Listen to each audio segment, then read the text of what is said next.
తల్లిదండ్రులు కావాలని మీ కలను సాకారం చేసుకోండి. ఓఎస్ఎస్ ఫర్టిలిటీ వారి తక్కువ ధర సంతానోత్పత్తి చికిత్సతో అపాయింట్మెంట్స్ కొరకు కాల్ చేయండి 7825893604.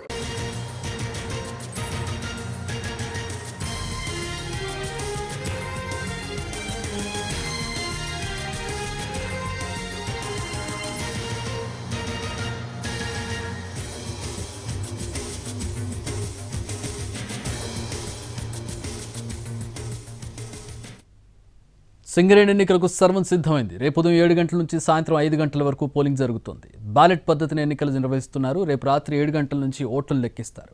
11 కౌంటింగ్ సెంటర్లను అందుబాటులో ఉంచారు. రాత్రి 11:30 వరకు ఫలితాలు వచ్చే అవకాశం ఉంది.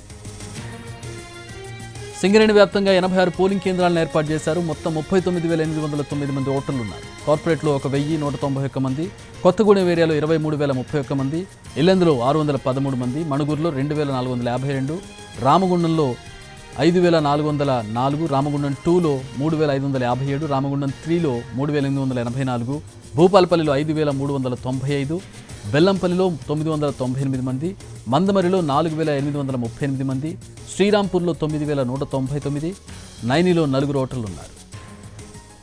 సింగరేణిలో ఎక్కువగా ఓటర్లున్న రీజియన్ మంచిర్యాల జిల్లా బెల్లంపల్లి.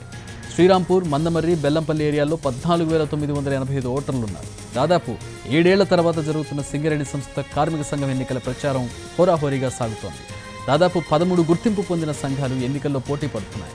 ఇక సింగరేణిలో ముక్కోణపు పోటీ నెలకొంది. ప్రధాన పోటీ ఐఎన్టీయూసీ, ఏఐటీయూసీ, టీజీబీకేఎస్ మధ్య కనిపిస్తోంది. నల్ల సూర్యులు ఎవరి వైపు మొగ్గుతారనే ఆసక్తి అందరిలోనూ కనపడుతోంది.